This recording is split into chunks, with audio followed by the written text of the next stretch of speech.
My name is Anne Isabelle Leonard. I am the co-founder of the Outdoor Artist Collective and also one of the co-organizer of Sima Festival.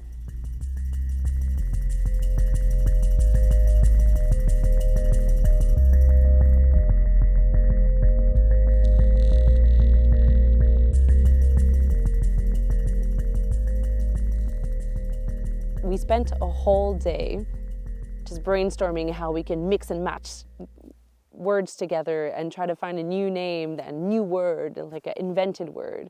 And so we ended up crossing soul and anima together to create Sima. What we realized afterwards when we Googled it was that Sima was actually a word. It's a geological term that represents the layer of the earth, like that is the first layer actually that connects water and land together. So it was quite a beautiful term that fit the festival. Sima Festival is this year was a 5-day-long festival with various different activities, including workshops, concerts, artistic gatherings, community gatherings, some community meals, there was like outdoor activities. We had over 1,200 people come to our events. We had on it over 100 partners and volunteers and artists, creatives. The catchphrase of the festival is like Sima, wintering together. And the concept of wintering is something we really want to push forward, whether it be by nesting, but also by connecting. When we started Sima a couple years ago, our idea was to try to bring people together during the darkest months of the year. Winter is not necessarily the easiest time for a lot of people. It brings out a lot of different feelings and emotions. And we wanted to celebrate that and create spaces where people can share, even if they're not happy feelings or joyful emotions. The way that we interact with each other and with our environment and with winter has a lot of impact on the rest of our year.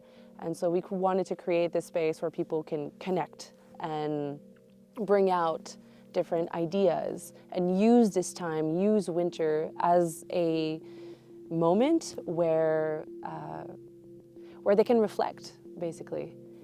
And we wanted to explore how art can be the vector for all of those reflections.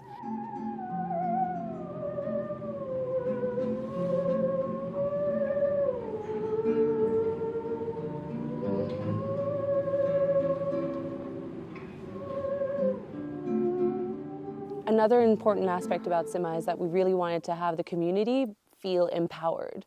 So we use basically everything that the community is already doing, but just uplift it. Push people to take this space and make it theirs. So we never really know what Sima is going to be every year. Is it going to be more outdoor activities? Is it going to be more artistic activities? Is it going to be a mix of all of these things together? That's the beauty of it. We leave the space to see what the community needs and wants for this time. There was a beautiful collaboration with local partners and local workshop leaders as well. Skeena Diversity and the Terrace Public Library coming together with their own ideas and creating this open mic about the different stories that people live through winter. All the people could catch fish. And the people were about to starve. Ice shards on the frozen window, or like snowmen stacked in a neighbor's yard. One of the best things winter brings is the late daybreak. Often I catch the shifting shade on my commute over the old bridge across the River Skeena. With Skeena Diversity, they were telling us how a lot of people that come to Terrace have never seen snow before. It's their first time. They're really shocked, pleased, confused, happy, sad, traumatized. So how do we kind of welcome all these visions of winter together and celebrate that? We had some talks. For example, we had a great talk about the role of birth doulas, in modern birth culture, gardening workshop by the Thimbleberry Farm. We had movie nights like the IF3 Festival, which is an international free ski film festival that we've been collaborating with since last year. So great adventure films, but this year we mix it up with Wapikoni Mobile, which is an organization from the East Coast working with Indigenous youth to create films and showing their narratives, their stories, and also presenting local films from Skinnawild Conservation Trust, their own film festival that they host every year. We had a fundraiser for the Tears to Hope Society, presenting the film Adawak, about the missing and murdered Indigenous women here on the Highway of Tears that crosses through Terrace. So this year we were very happy to be supported by the Canada Council for the Arts. We also got support from the government of British Columbia and of course the Terrace Community Foundation. And so this allowed us to not only properly pay everybody that participated, but it also allowed us to bring in people from outside. We brought in a Montreal harpist called Minkworks, or Coralie Gauthier.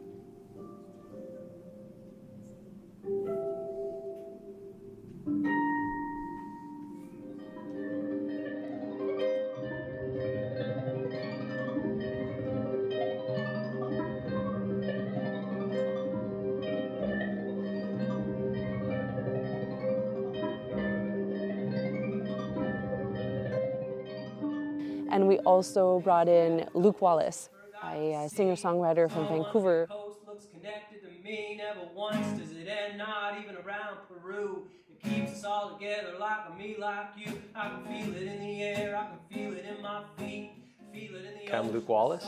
I'm a folk singer, activist, touring musician, community organizer. I spend a lot of time driving around the West Coast, and kind of now increasingly across the country and into the US, playing concerts and singing in schools and working with people of all different backgrounds generally around the preservation of this amazing planet that we live on and this thing that gives us life, and do that in all sorts of ways, but a lot of it's around singing and songwriting and different forms of frontline activism when it makes sense. I think like a lot of artists, art was thrust upon me by my parents at a non-receptive young age, and so I played piano growing up and wasn't a huge fan, but over time fell in love with lots of musicians and lots of different bands, and in seeing them doing what they do and having a real fun time in it, it really made me fall in love with the idea of being my own artist and writing my own music, and that that kind of came about quite naturally over the course of my teenage years, and by the time I was 21, I kind of knew that there was no turning back and that I was going to have to figure out this whole songwriting career thing. I get that question a lot. When did the music and activism kind of merge, or when did the activism emerge? And I don't really have there was never a time or a moment. I think in a lot of formative years, like around when I was 14, 15, I started being exposed. I think like a lot of people of the millennial generation, it was kind of like the awareness of the climate crisis, and as bad as it is, it was kind of the Al Gore inconvenient truth thing that was happening when we were 14, 15, and then over time, admittingly, a lot of it was like documentary work. I just fell in love with environmental documentaries in a sort of twisted way that they made me feel awful, but it felt like the truth, and it felt like people were finally speaking to something that we all kind of knew was happening, and that we could see in these little glimpses. And once I was on to the reality of sort of the dominant culture of the world and the impact that it was having not only on the environment but on people around the world, it became something that I was very passionate about. And it was like a fresh Prince of Bel-Air. In my travels and in going around and meeting with, dozens and dozens of communities all over this part of the world and all over the West Coast, I see a lot of the same story being played out over and over and over again, which is I meet people who care deeply about the place they're from, even the folks involved in these industries that I think a lot of the sort of urban or environmental communities think of as sort of extractive and whatnot. Generally speaking, the people involved in quote unquote extractive industries are some of the people who live closest to the land. And in traveling around and seeing all these people and all these communities who care deeply about the land that they live on and rely on for their life, I get a lot of hope from meeting those people and existing in that complexity with them. And of course, it's incredibly heartbreaking to watch that destruction of the land and even what's happening here in Terrace, and watching the changes happen and really like a global expansionist thing start to really arrive in these small communities and these ecological areas that are still incredibly intact and beautiful and rich and abundant. It's reality, and so I'd like to see it as it is. And you asked about truth, and it's like, well, this is the truth of things, so let's see it how it actually is and not pretend like it's up away somewhere. And I also get a lot of hope from coming to places like Terrace and places outside of Vancouver where I'm from, where I get to meet people who exist and live in the complexity of loving the land that they live on and relying on that land for their sustenance. And also, in many ways, there are tons of industries and tons of communities caught up in really imbalanced economic relationships with multinational corporations. You know, my heart is often quite broken seeing the way of the world, but I think it's healed a lot in what we've done here at Sima Festival and beyond, where we meet with people and we see that community exists and thrives everywhere, and often most in these smaller towns that I get to visit, and it's very enriching and very inspiring amongst it all. Out on your own, I'm thinking we should get together, build it up from below. I'm watching us, oh, wobble and waver, I can hear. I'm also an artist, interdisciplinary artist, and Sima Festival is kind of part of my whole practice. I like thinking about art as being more than something you do in a studio, but something that also ties community together. And so I question how art can have many forms, including community gatherings and workshops, and just creating pockets of moments of connections and interconnections.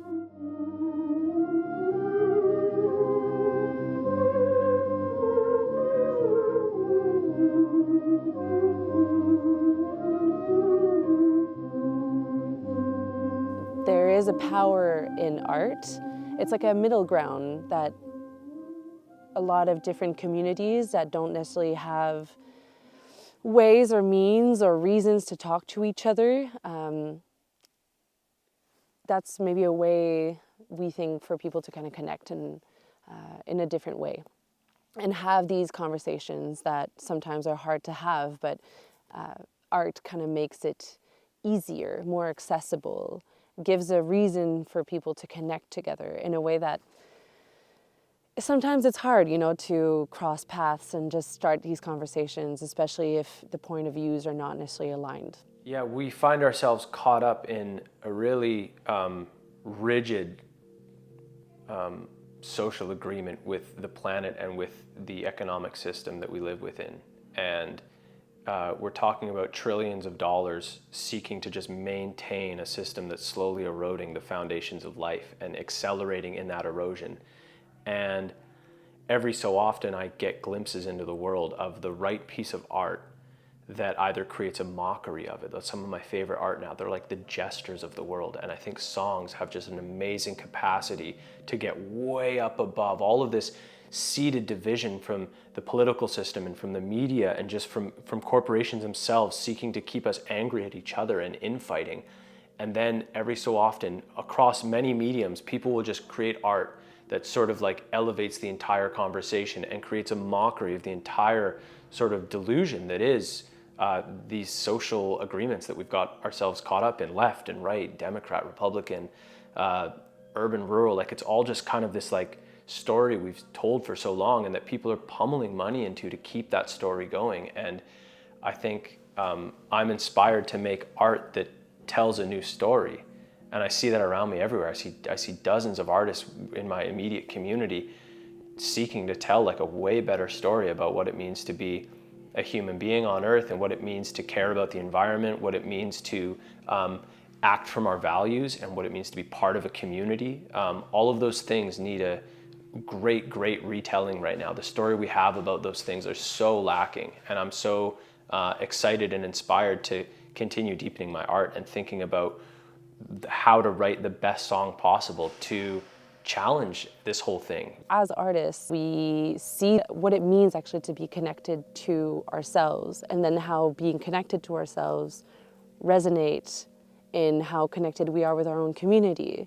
And then the way that we're connected with ourselves and our community then reflects on how we're connected also with our environment. We actually see the great work that a lot of artists are doing that is like bigger than what they do in their art studio or in entertainment spaces like theaters and galleries, museums, which they're great institutions, but there's also a lot more to art than what you see for entertainment. Artists have immense power and do a lot of work that go unrecognized, whether it be by their implication within their community or work that they do for environments that they are inspired by and work with. And so Taylor Dilly and I, who is the other co-founder of the Outdoor Artists Collective, we wanted to create this space where artists could meet together and see the work that they do and feel valued for the work that they do, outside of just like presenting their work in galleries and in museums. So, and keep doing it, because a lot of those artists burn out. They feel alone, they feel overworked. There's a lack of recognition for the immense importance that the work that they do has on their communities and their environment.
I think the language of art for me is, well, it's very multifaceted, but it's somewhere between like stillness and connection, you know, and I think any art that I produce is a product of moments of stillness and solitude and reflection and integration, and also it then sort of explodes in these moments of shared experience, like last night and like what I've been doing for the last 5 months, which is randomly coming now to all these communities and choirs coming together in some form last minute, and then we all end up singing these songs and feeling amazingly healed and enriched by sharing art together. And I think the more time that passes as an artist, the more I'm realizing that it's those moments that fill me up and carry me forward. And I think I used to be a much more solitude-based person, and my art used to come from that kind of place. And now I'm realizing that the more I can be out in the world and meeting with people and sharing moments of singing and celebration and just kind of experiencing the awe of being alive together, that is an incredible fuel for art. And is something that I wish I could just bottle up and take me with me when I need it, but instead I just have to go find it out in the world. Sticking through the stormy weather, the planets in motion, move like the ocean. Let the waves take us somewhere better, 'cause I'm not running,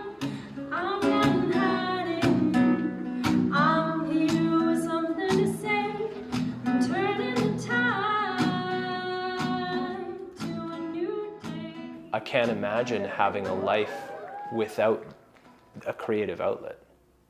I'd be miserable. I probably wouldn't actually be sitting here with you today if I didn't have an outlet to attempt to make sense of this thing and to say it's kind of like the lightning rod. It's like, hey, this, you know, here I am. Anybody else feel this way? And to increasingly just have hundreds of people coming to concerts and messaging me and connecting with all this stuff saying, I feel the same way, or wow, I feel that way and this. And I get to go, wow, I didn't even think about that piece.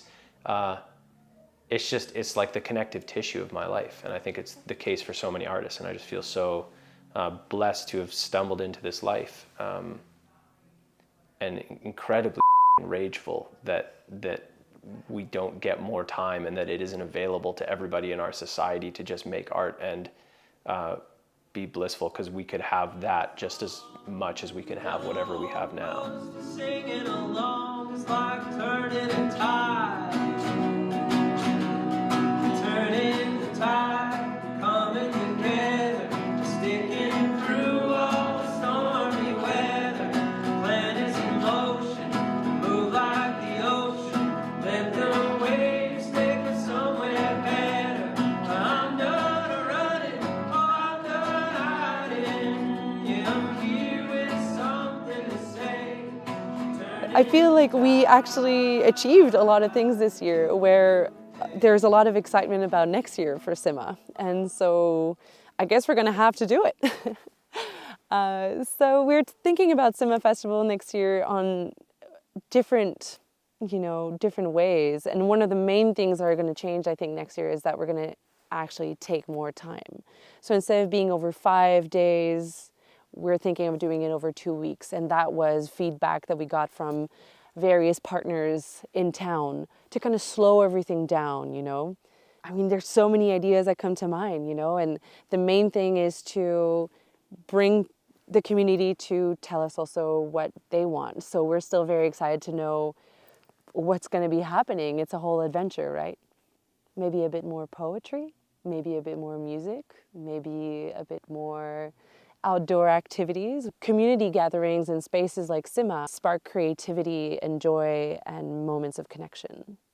We really wanted to create this tradition that people can come back to and say, hey, okay, yeah, maybe it's hard. Winter is not the easiest time of the year, but Sima's coming. This tradition of coming together and wintering together is something that we look forward to. So that's what we hope Sima will achieve eventually. And over time, there you go. Sima Festival. Turn it up on and wider. Turn it up, yeah, make the revolution beautiful. Nice, great, Sarah. Nice. Beautiful. Everybody is sounding good out there? Great. Great.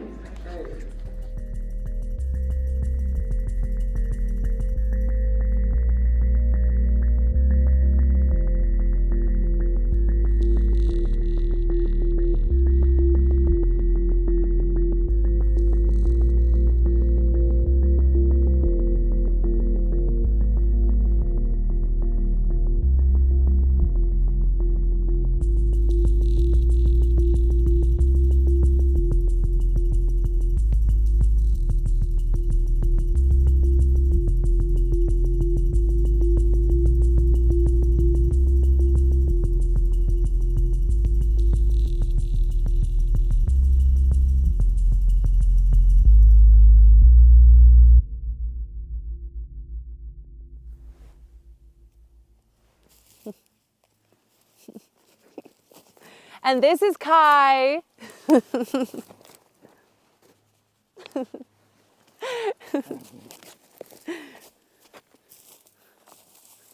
Yay.